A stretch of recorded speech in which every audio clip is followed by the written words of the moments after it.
Ideas Unchained. The societies of sentient beings are shaped by worldviews, and conflict within a society, both violent, war, and hopefully non-violent, politics, often arises out of differences in worldviews. Even when a goal is clear, the ways and means to get there may be a matter of debate or even sharp disagreement. Well, does the end justify the means? An age-old question in the realms as it is here in the real world. That may come as a surprise. After all, in the realms, gods often speak directly to their followers, so clergies can often be absolutely certain what a god's desires are. And yet, even so, schisms and heresies arise all the time, and priests argue hotly behind closed temple doors. Recently, such disagreement has come to the House of the Binder. Want to know more? Well, let's find out.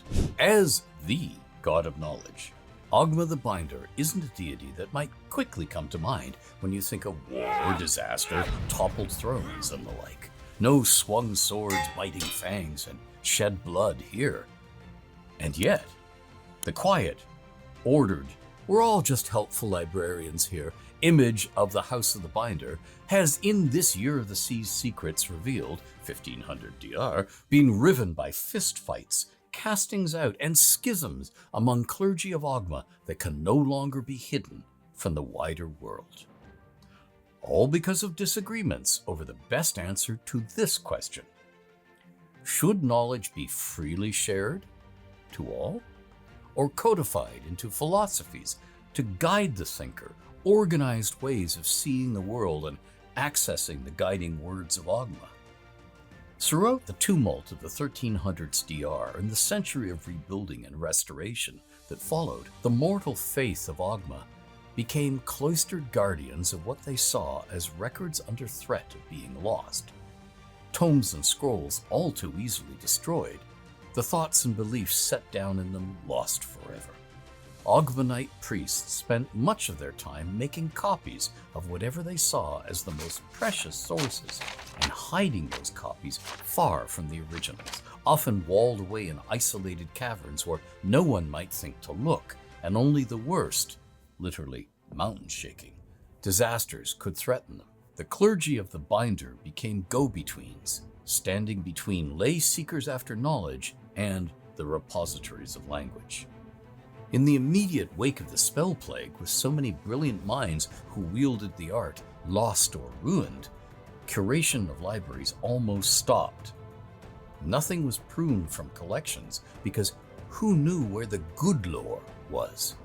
It all had to be saved just in case. It was only in the years after about 1470 DR that this really began to change, with some younger clergy who'd spent their entire lives in this sort of guard the tomes against the howling barbarians church, rebelling in two directions. Open the doors to all, serving only as where-to-find-it guides and copyists for hire, as ideas should be as free as dragons wheeling in the sky.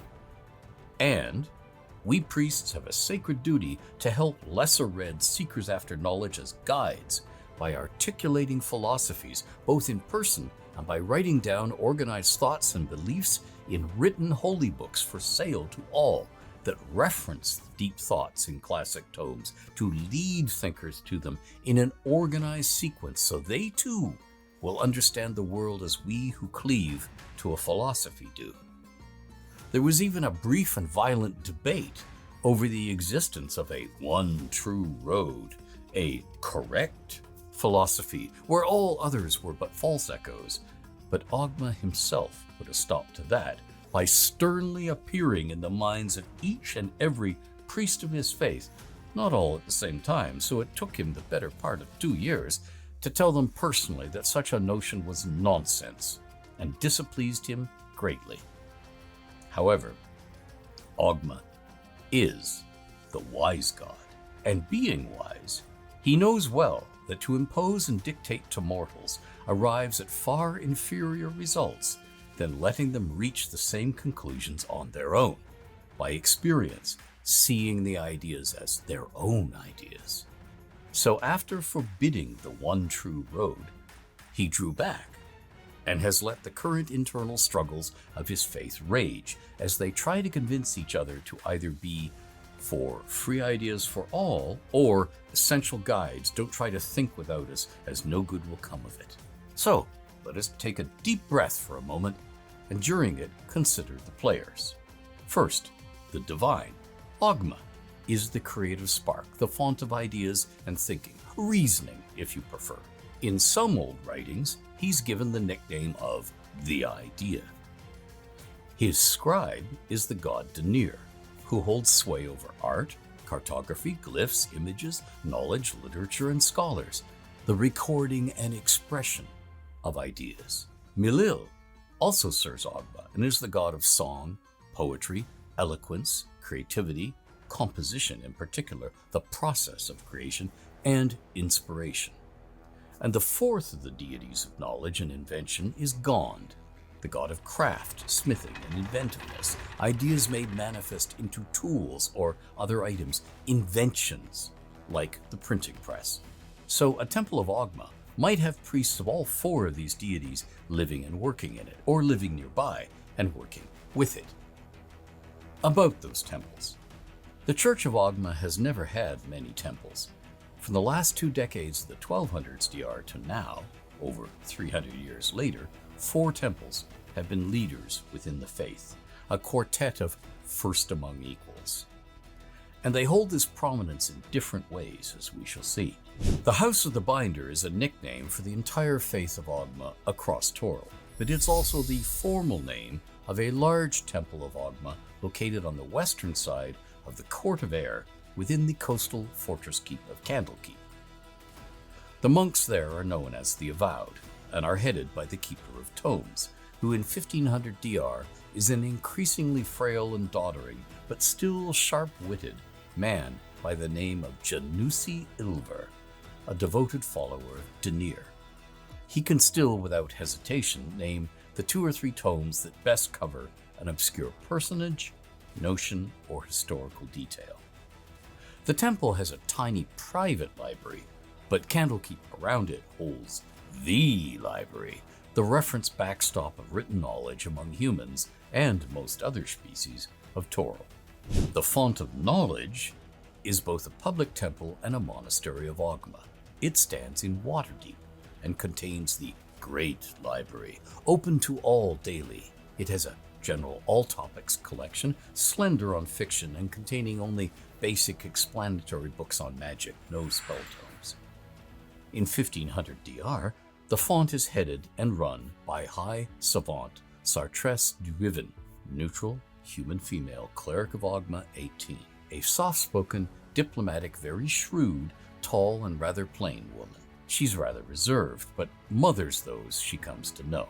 The font represents the most welcoming public face of the faith of Oghma in Faerûn. The libraries are for everyone and should be consulted daily, all of our lives richer because we've been exposed to this vast array of ideas, all of us having equal access to the same ideas. Center. Candlekeep is isolated rather than near a large settlement, and both it and the font are on the western edge of the continent, right on the Sword Coast.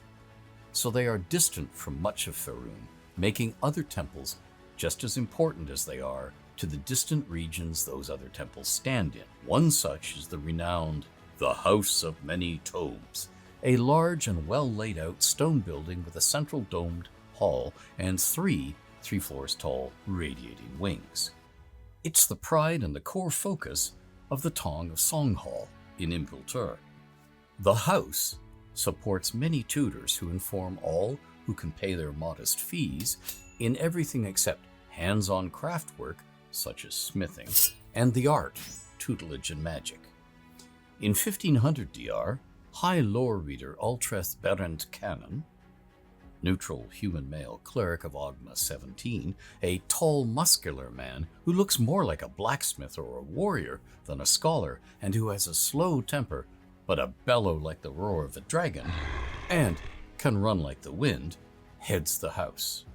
And lastly, we come to a temple that is always punched above its weight, being important within the faith purely through performance, its initial existence necessary because of its location, nigh two powerful countries, Cormyr and Sembia, but part of neither. This is the Leaves of Learning in the town of High Moon in Deepingdale, in the Dales, just north of Sembia, noted for its superb library and its leadership role in the faith, despite small size and rural location. Learned Father Costel Scuthlar, neutral human male cleric of Oghma 16, a kindly, tolerant man who talks to farmhands and kings alike as an equal, heads it, leading by example as he devotes all the daylit hours to guiding visitors to the writings they need. These 4 high holy houses have all officially taken no side in the debates, but in their halls and back chambers have hosted heated arguments among their own resident clerics over what the faith's approach should be, imparting knowledge freely to all no matter what it may likely be used for, versus sharp restriction with strongly guiding knowledge seekers by promoting philosophies in the middle. The clergy of Gond have gone so far as to call on Oghma personally in prayers to get him to tell his clergy to embrace sharp restriction of knowledge, control of access to ideas, but the binder has not done so. Many Oghmite clergy in the lands south and east of the Sea of Fallen Stars have advocated promoting a church philosophy and using it to curate temple collections and steer lay seekers to a curriculum of shared, approved knowledge.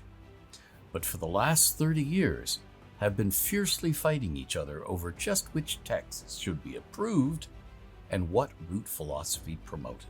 The priests who wrote some chapbooks of written philosophies had been censured for saying or giving the impression that their books were official church doctrine or the word of Oghma himself, and no one book or author has ever won the war and become even a prevalent philosophy, let alone an approved one. Oghma seems very patient and very quiet as the struggle within his church plays out. Elminster's money is on more firebrands being cast out to form their own cults and splinter sects, and the main church eventually settling into selling various chapbooks espousing various philosophies, embracing half a dozen or more but endorsing none, and the daily style of temples on the open stacks versus strict guardians varying. The more dangerous and unsettled the world, of course, the more guarding will go on.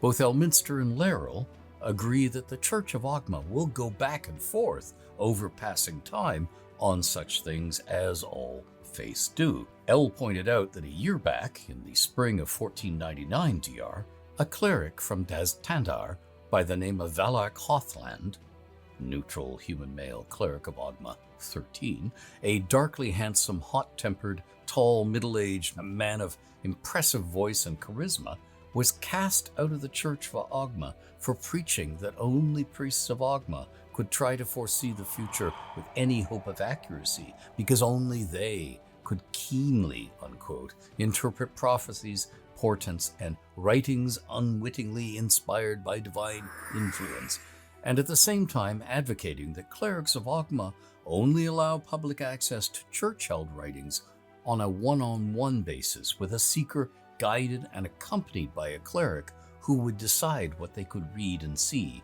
and what they could not. This was deemed blasphemy, but the furious, unfrocked Hothland journeyed to Durpar and there founded his own sect, the Seers of Secrets Ahead, mockingly called the Sellers of Secrets Ahead by some, and Oghma is still granting divine spells to him and to all of the clerics in the Seers. This is all very interesting. We shall have to stay tuned. Thank you, and Realms Forever. I love doing these videos. I would love to go on doing them forever, exploring the realms more deeply. They're possible because of your support. If you would head on over to my Patreon and become a protector of the realms, you can help me make tons more of these videos for years to come. Thank you.